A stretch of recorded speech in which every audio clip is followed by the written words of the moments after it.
believe in yourself, huh? Who else gon' believe in you? Who else gon' believe in you? Who else gon' believe in you? Believe in yourself. Hey everybody, thanks for joining the Manny Hall Show once again. Guys, I'm grinding today, trying to get through 4 interviews on a Saturday. So now on the third one, I have Yvonka Hall. Before the interview, I actually asked her some of her people's names because it seemed like since we had the same last name, we were somehow related. But I don't know. Maybe it is. We got to do some more searching through that. So he has Yvonka Hall, the original, because we know there's a Ivanka Trump. That's right. So, yeah, I was here first. That's right. I'm very, very excited for this interview. I think it's going to be jam-packed and exciting.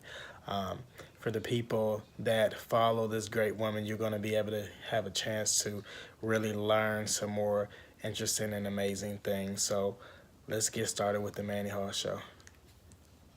Peace. Hey, how are you today? Fine. How are you? I am doing amazing. Please tell the people your name and what you do.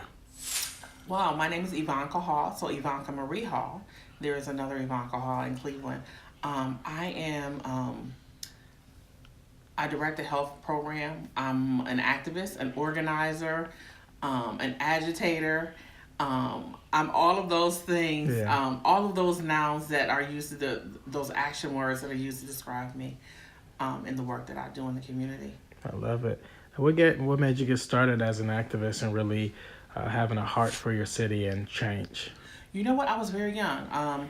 My mom was murdered when I was 6 years old. So she was murdered on September the 14th of 1974. And I promised myself that I would use my life to help change the conditions of others. And I actually took that literally as a 6-year-old. And I've been doing it my whole life, trying to make sure that I stood up for the underdogs. I looked at my mom as a divorced mom with 4 children who was struggling, trying to work it through her way through this life, and then all of a sudden she was gone. Yeah. And so for me, I became that person that decided that I wanted to fight harder for my community. That makes sense. So you had this passion that was developed even at a young age, huh? Yeah, I think a lot of people, like, they kind of get some of the things that they, like, you hear young kids saying, I want to be a firefighter, I want to be a teacher. But I don't think that a lot of them actually either have family and friends that are willing to help them take it to fruition. But I did. I had family members, my grandfather, my grandmother, my great-grandparents, my grandfather told me I could be anything that I wanted to be, even when we looked at stuff around gender. Particularly for me, because I'm 50, and so we were still looking at things that, girls should be secretaries, you should be a teacher, you should not be an activist, you should not be an organizer. Right. And so I did things separately from that mode. I've always worked out of the mode. I love it. So as you have had this amazing career in the city of Cleveland, like, what was some of your first, like, entry-level little gigs that you were doing around the city? Oh, gigs. I think for everybody in my generation, we all started off at Randall Park Mall. What are you talking about? Okay. Randall Park Mall was like the breeding place for everything in the community. So I started off it wasn't my very first job. My very first job, actually, I worked at Carouge Park. Okay. Which is in the Lee Harvard community. Yeah. So I worked at Carouge Park, and I actually organized the kids, like cleaning up the park and then doing different kind of activities with them. I used to go up there and play basketball as a kid. Yeah, so we would organize that area, and then we had the pool, and all the kids came up to the park. Like, there was not a day in the summer that the park wasn't busy. Yeah. I did that for my first year for a city summer job. And then the second year, I actually worked at Olive Ritz Kitty College. Okay. So I worked with the young people, and I actually, because I could cook, I actually started cooking in their kitchen. Now, Yvonka, can you throw down, or you just do a little something in the kitchen? No, I can do a lot of something. Okay. Yeah, I can do a lot of something. Okay. I enjoy cooking, and people enjoy eating it. I think for me, I get the biggest thrill out of people really enjoying my food. That makes sense. Like when they sit down and they're like, yeah, you put your foot in it. Yeah. Or they come back and say, when you cooking again? Right. So, yeah. That's a blessing. Okay, so then as you got a little bit older, wanted to get more involved in the city, with Activism. So then what was one of the first volunteer positions that you had? Oh, volunteer. I don't know. I think when we were young, all of us volunteered to do stuff in our community. We were real helpful with volunteering to help out a lot of the seniors that were communities. But I think I want to go back to the job thing because I talked absolutely. about the first jobs that I had working within the community. But my very first job right out of college was as a researcher. I started working doing HIV research. And so for me, it was personal because it was a time where we were not talking about African American women and HIV. But the disease was in the community. And I came in not really knowing a lot of the things about HIV, kind of learning it myself, and then looking at how African American women were disregarded in their status, that they didn't receive some of the help that other communities did receive. And so for me, I think that started my activism and my volunteer, efforts, like volunteering to do stuff with the women that were part of the group. And then we had a men's support group, and then trying to seek out services for them, and then volunteering for different kind of committees and boards, and trying to see like where I could get my feet wet. Of kind of understanding some of the dynamics that were playing out around me. Because I think sometimes we get so caught up in the things that are just happening to us that we forget that there's a whole world around us with things that are going on. So, trying to find out what was going on with African American men, what was going on with African American children. And then that's when I started looking at what were some of the pillars that I really wanted to look at in life? And it was education, employment, housing, and health. So when I started my own organization, that was the things that we used for the organization, for the Northeast Ohio Black Health Coalition. We wanted to focus on education, employment, housing, and health, and all of those things that interact and intersect around education, employment, housing, and health. That makes sense.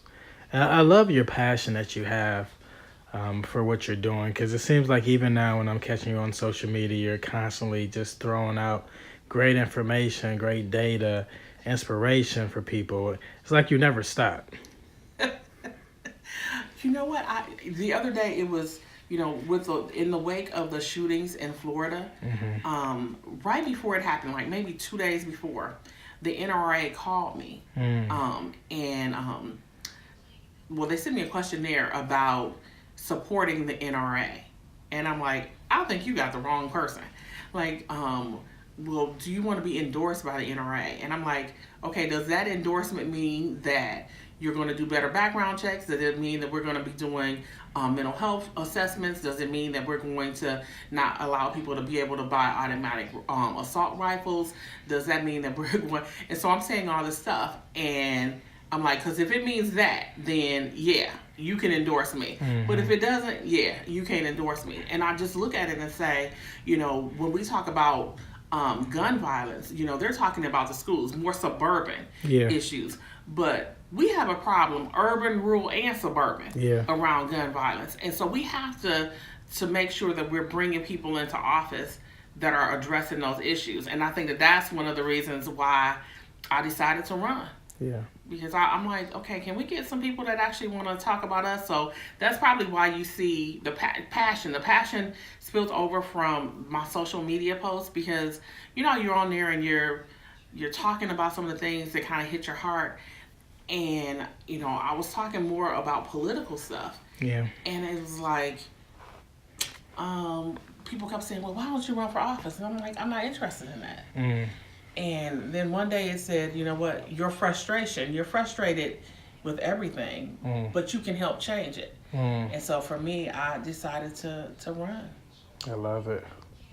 Now, you alluded to the whole Florida situation. Let's talk about that for a moment. And as crazy as it is, I think it's very, very easy for some of us to really get frustrated because we want to see change, and the change we want to see isn't happening nearly as fast or if any. And as we try to take a step back and try to take on the mindset of others, at least be able to see their point of view, sometimes a glaring thing is constantly injustice across the board. Yeah. The prayers at death, instead of changing things. So we will offer up prayers, but we won't offer up legislation. Right. And it's like, hold on.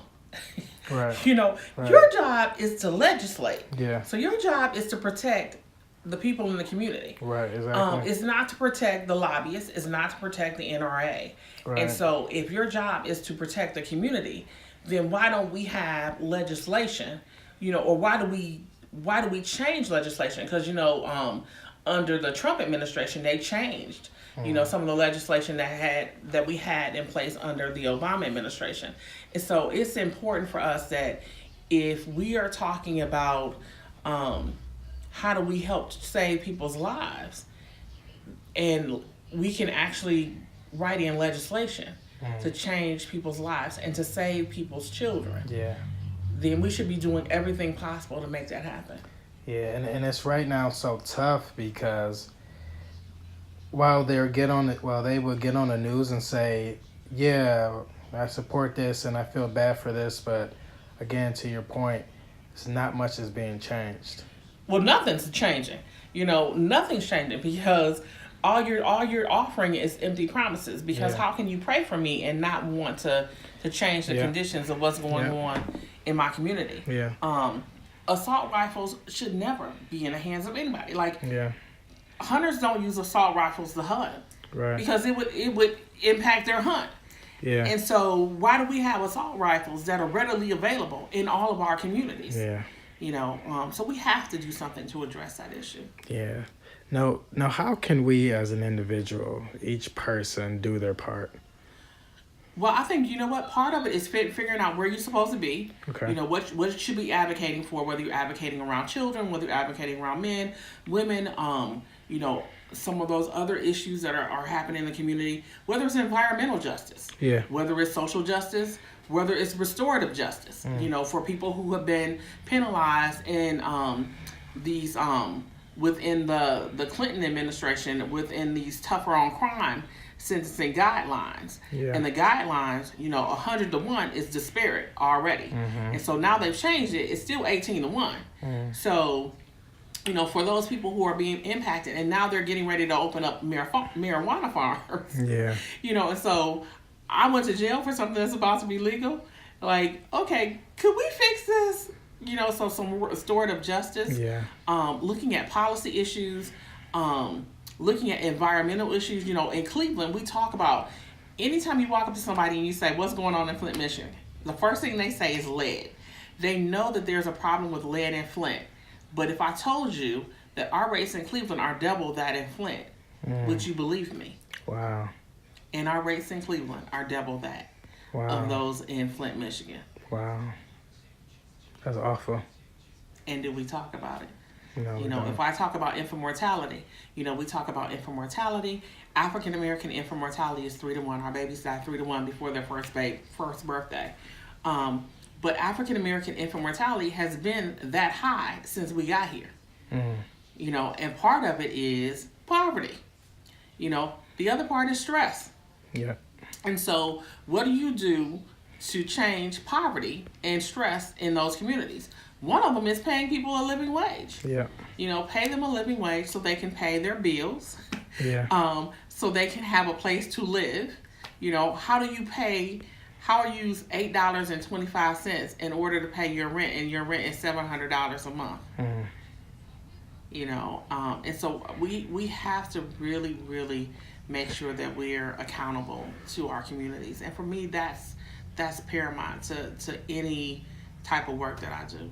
Gotcha. So it's more so on an individual level, working in your purpose, identifying that, and then just going after that particular pain point. Because, for instance, the young lady that created MAD, Mothers Against Drunk Driving, it was after her son had died in that accident.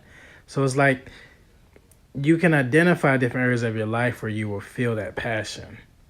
And at that point, you have to do it, just like Howard Thurman said. And and I'm probably not quoting this correctly, but find what makes you come alive and do more of that. Mm-hmm. Yeah, and for me, it's my quote is live your purpose on purpose. And so for me, I live my purpose every single day on purpose. On purpose. I love that. So, what's next for you? Well, hopefully come, November, I'll be state representative hall, and I'll actually be at the state house. Yeah. Able to draft policies, focusing on the community. So for me, that's important. But the other thing is continuing the work of the Northeast Ohio Black Health Coalition, the work that we began some years ago when we started looking at hosting these local conversations. Like everybody has a conversation now, but it's so funny because I was the one who had the first. Mm-hmm. I had one of the very first conversations ever, community conversations in 2008. Nobody had even heard of the concept. And so when we brought the community together for this conversation, we talked about health disparities. And so in 2015, we brought the community together to talk about the Department of Justice, and so it was, how do you use the community's input to help change the things that are going on? Yeah. People who are living in the community know what the cure is because they're living in the community. So if you walked up to them and said, how do you fix this? They would be able to tell you, you can fix it by doing X, Y, and Z. And so why don't we go to them more? And so for me, it's in this next part of my life is making sure that I'm purposeful about talking to the community about what they need to succeed, and then including them on those policy changes and saying, you know what, if you've never taken a trip to the State House, I need you to come along with me for this ride. Gotcha. Now, with all that you're doing, how do you get through it when those challenges come, when you want to give up? You pray. I'm like, I have Bibles everywhere. I even have them in my car. I pray because I think sometimes we don't put enough stock in the word and what it means to us. Like we have people who are religious, but they don't go to church. Yeah. And then, I'm not a Bible-toting, Bible-quoting believer, but I believe what I believe. And I know that there have been times when I have been stressed to the max and I asked God for some guidance, and the next day things changed. And so I believe, my faith has brought me this far, and it'll take me through everything from this point on. But one of the things that I think, Manny, that I've learned over these years is that when I was younger, I never listened to myself. Like I never listened to those inner thoughts. I never listened to what God had to say, like, slow down. You don't want to date him. You don't want to do this. Right. Don't move there. Don't do this. And I'm like, no, I'm going to do it because I know what's good for me. Exactly. Yeah. And now that I'm older, I listen. And so I sit still and take the time to actually hear the inner voice say, this is what you need to do. This is what you have to do. And then knowing that nothing happens by happenstance. Yeah. That we're all here, for a reason. And that voice is extremely important. Yeah. Like I've had to rely on it myself. And I probably had some of the same experiences, like as a youngster, not really listening to that voice when I needed to. And it really could have saved me from a lot of bad relationships, situations, mistakes. But now I look back with mature eyes and say, don't do that again. Yeah. Or you see people, like for my son, I have a 20-year-old son, and I see him on the train tracks, and I'm like, the train is coming. Yeah. And I'm like, okay, are you going to listen to me? And he goes, you don't really know, because you're old. So you don't really know the stuff that I said, I wasn't always this age. Right, exactly. Absolutely. Now, what motivates you? Oh, wow. I think I'm driven by the desire to make a difference. I really think that is what drives me. I wake up thinking, what can I do for this day to make a difference in people's lives before I go to bed? Yeah. Because I know that one day I'm not going to wake up. Yes, and so I think that we have so many people with so many great ideas and thoughts and passions and dreams that are in the cemetery. They never lived them to the fullest. And so for me, you see these bags under my eyes, they're because I'm like, I may go to bed at 2:00 in the morning. I'm up at 6. Wow. You know, I'm like, I don't need that much sleep, you know, even though sometimes I, you know, like, oh yeah, I need a nap. But I get up and I have a full day, and it's like that all the time. And one day I was talking to my grandmother, and my grandmother said, "Oh my God, your phone rings like this all day?" I said, "Yeah, my phone." She said, "Between this phone, your computer." She said, "You need a secretary." I said, "Yeah, I need a secretary." Yeah. She said, "You need a couple assistants." And I said, "Yeah." She said, "I don't know how you do it." And I said, "You know what? When I go to bed at night, I've given my all." That's it. Now, speaking of secretary, are you in the process of getting one? I need 10. Okay. Like I look, definitely need those. I have students that come in and help with the Northeast Ohio Black Health Coalition when they're doing like their graduate work. Okay. They'll come in, and then I'm helping them with their graduate pieces. But then usually when they get finished, they're like, "Oh, I'm gonna still volunteer," and then they get busy with life. Yeah. And so definitely I enjoy the interchange with the students, because I learn a lot from them. I get a chance to offer them a lot. I've been doing this for a long time. And so I have a different kind of a lens on the community and the things that impact the community the most. And one of my students last year, I gave her an opportunity to present in Columbus, and it was the first time ever. And I took her through the whole process, and when she got finished, she said, "I'm used to sitting down talking with you one-on-one, and I've never seen you in a zone. And you got up there to present, and it was a whole different Yvonka Hall." Oh, wow. And she said, "I'm floored. I could never be you." And I said, "Don't say that. Don't say that, because you're going to be better than me. Wow. Because I'm going to help to show you how you can do it so that you won't have to struggle like I struggle." And hopefully those are the things that we take from our ancestors, is that their struggle shouldn't be our struggle. Because they've struggled enough so that, like if they've kicked in the door and now we're walking in, so now we can start to set up the room the way we want it. Yeah. But it will be the next generation that starts filling up the room. That's it. And so for me, that's just how it is. If I can help kick down some barriers for younger people to not have so much in college loan debt, not have credit card bills, not have, teaching them about those things, financial responsibilities, I think that those things are important. Because I think some people talk to you about, relationships or, your work, but who talks to you about life? That's right. And that's huge. So speaking of our ancestors, have you had a chance to see Black Panther movie yet? Oh my gosh, yes. I saw the Black Panther. Well, speaking of ancestors, besides the Black Panther movie, so for my 50th birthday, I wanted to do my genealogy. Yeah. I wanted to know what I'm actually, what tribes, make up Yvonka. And so I did like an ancestry piece, and I found out I was 21% Nigerian, and I'm 13% Ghana, 13% from Ghana, the Benin tribe, 11%. And so when I looked at all of that, I'm over, I want to say it's 87% African. All right. And so one of the, it might be more than 87%. It might be 93% African. And one of my friends said, "You blackity black. And Yeah. I said, yeah, I didn't expect that. Because, for us, our ancestors, the first thing they tell us is that we're native. Yeah. And I looked at mine, and there was no native nowhere. So I was like, there's no native here. Right. And just looking at the tribe and trying to understand my whole ancestry, and then Black Panther. Oh my gosh. It was an experience that everybody should have. Gotcha.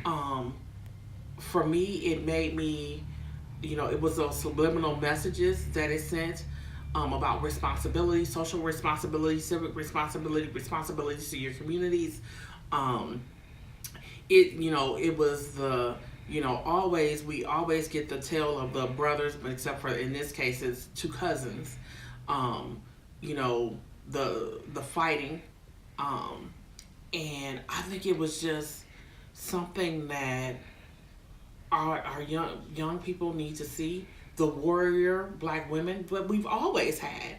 You know, when have you not known black women to fight? Right. I mean, 2/3 of the Black Panthers were women. You know, and so for me, I just feel like, and you see, I'm like excited about this.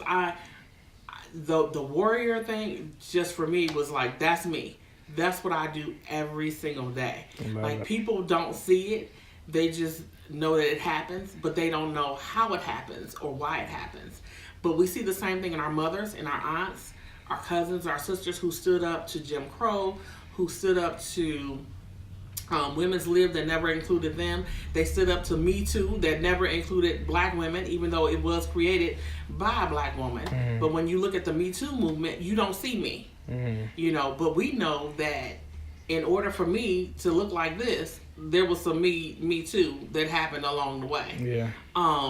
And so I think the Black Panthers for young people, for boys and girls, it talks about that responsibility. It talks about the great minds and the thought processes, and girls as scientists, and girls as leaders, and girls as fighters, and men as men, you know, doing the thing to protect their women. And I mean, it's phenomenal. So it definitely needs to be more movies like Black Panther to come out in the future. Well, I'm hoping that Hollywood will take note and say, wow, all these people flooded to the movies to see this movie that looked like them.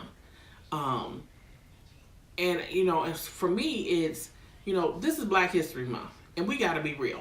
Because, you know, one of the things that we see is we turn on the movie for Black History Month, and we're seeing blaxploitation movies. We're seeing everything that's everything but liberation. You know, everything that's, you know, they're talking about everything but how to uplift the community. Right. And it's like, how does our community spend Black History Month talking about things that don't uplift our community? Right. And I think that this was phenomenal. But we've seen other times like this too, where in the 80s, you know, we had a whole wave of black movies that were coming out. And then what happened? You know, black movies, black TV shows, and then nothing. And we shouldn't just get attention every 20 years. That's right. You know, every 20 years, you're like, oh, it's important to be black. Okay, let's put a black face on it and let's sell it. I think it's important for us to be relevant. You know, African Americans have made a contribution to the world. And that we need to talk about those contributions. And it's not that anybody else hasn't made a contribution, because I think that's the other thing, is that as soon as we start talking about black contributions, people say, well, why do you want to talk about black contributions? And it's like, because we know what your contributions are. You know. Yeah, we've read about it in history books for years. And we only hear about our stuff during Black History Month. And then the Black History Month, you talk about slavery. Yeah. You throw in Malcolm, throw in Martin. You might talk about the Black Panther Party, but then sometimes. But even then, it's like, this was a hate group similar to the KKK, and they were just trying to kill cops. Like, there's so much more inside of us. So, I do want to ask,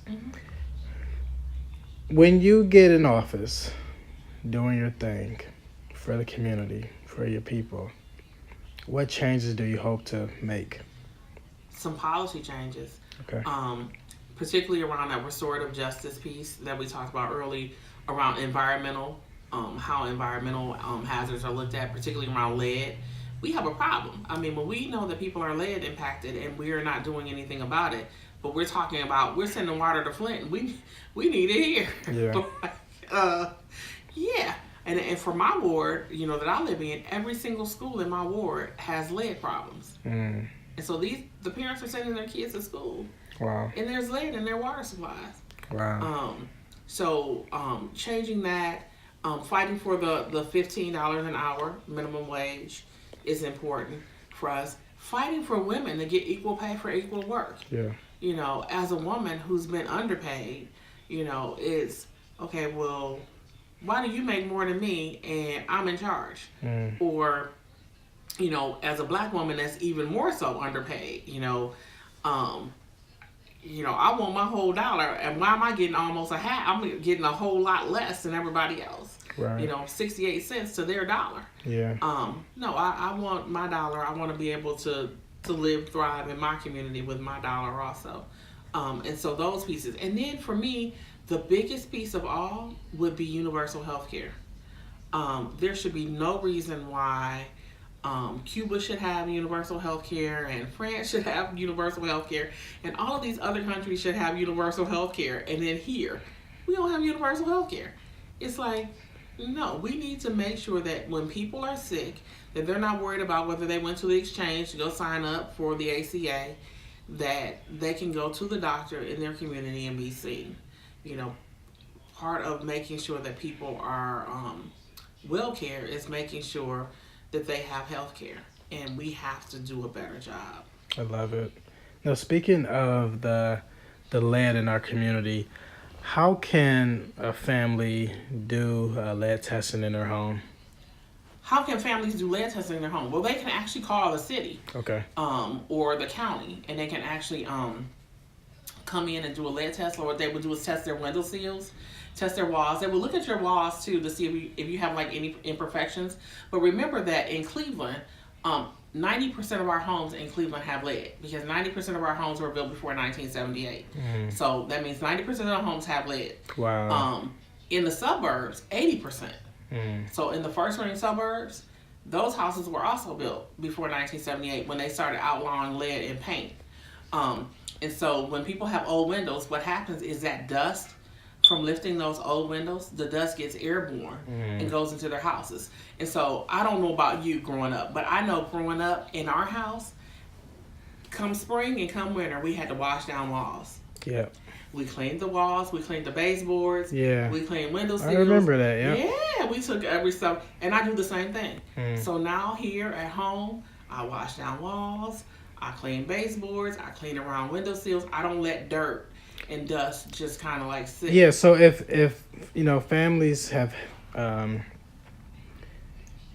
like those window seals where paint is peeling off and stuff like that, is that opens them up to the possibility of lead? It sure does. And so it's important for them to either get it tested or take the do a clearance to make sure that they're covering everything up, whether they're stripping that window seal, painting over it, that they're painting everything, cleaning everything off first, painting it, and then that way. And if they have old windows that have old paint on them, to not use them until they can get new replacement windows. So if they have those old windows, like my house is an old house, so my windows that are here in the front, I don't open them. Like, I don't use the windows here. And I think I don't use them only because of how my house sits. Gotcha. But my windows, all the rest of the windows are brand spanking new. Gotcha, okay. But the house, this house is old and settled. So those windows actually don't let in any air. Gotcha. And some people's houses are really, really drafty. And so mine is not. But I think, particularly when you have children, and knowing the dangers that have to children, if you have old carpet, take it up or clean it up, get it clean.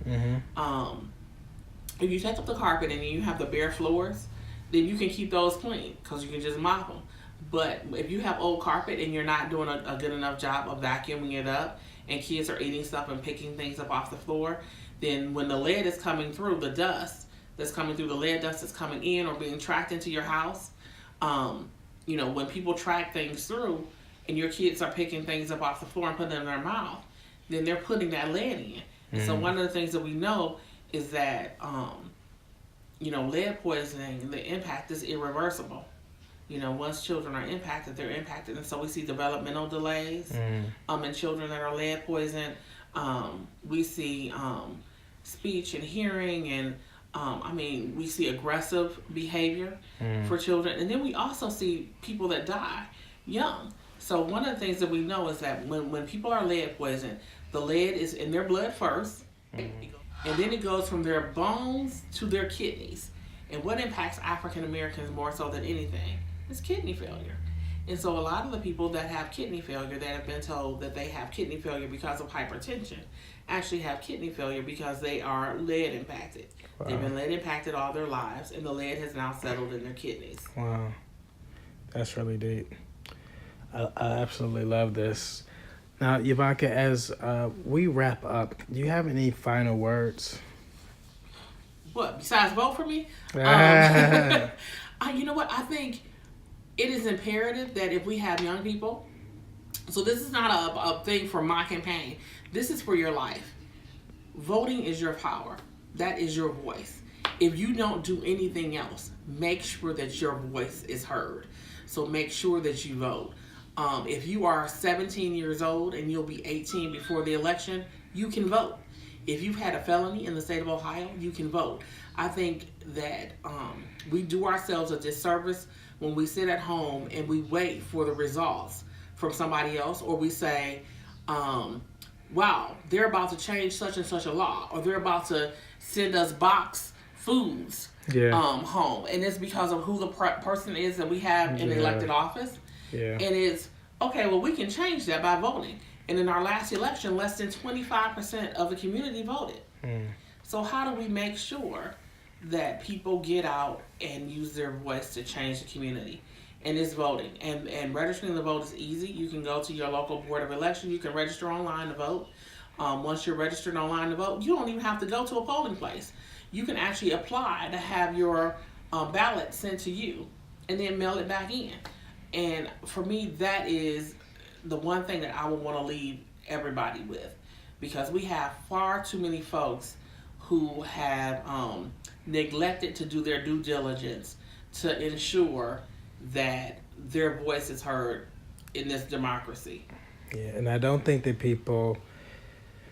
some public assistants right now realize the impact of voting in terms of where we could really be with this whole box lunch thing. Well, box food, food, I mean, yeah. And remember, they had that before. Where they sent people mystery meats in cans, where you had a can and it was just labeled chicken, or you had something that was labeled beef. You had the big blocks of cheese, peanut butter. You had those things, and the whole thing was about fraud. But there's so very little fraud in food stamps and in welfare that for us to go this far over on a small, minute fraud that it's just ridiculous. Right. And so that's, if you are receiving benefits, if you are receiving Social Security, if you are receiving disability, those things are tied into who you vote for, because they can take them away at any time. That's right. Those are not things that are guarantees. That's right. And so because it's not guaranteed, what is guaranteed is your vote. That's right. And so you can guarantee that anytime some foolishness comes along, that you're going to vote it down. Absolutely, absolutely. Now, how can they get in contact with you? Well, people can contact me. They can contact me on my on our website. They can contact me via email at ymhall@msn.com. Or they can contact me at my office number at 216-295-0283. That's with the Northeast Ohio Black Health Coalition. And they can always, contact, the Vote for Yvonka Hall for Ohio State Representative District 12 campaign. Gotcha. And then you have Facebook, Instagram? And we have a Facebook, we have Instagram. So they can go to Yvonka Hall, Yvonka, last name Hall, on Facebook. Look me up. I know that I have 5,000 people who are already linked to me, but they can follow me and see some of the things that I actually put up. Awesome. Well, thank you so much for your time. Thanks for being on the Manny Hall Show. This is really awesome. Really appreciate it. Thank you for having me. I appreciate it. All right, you're welcome. You guys be blessed.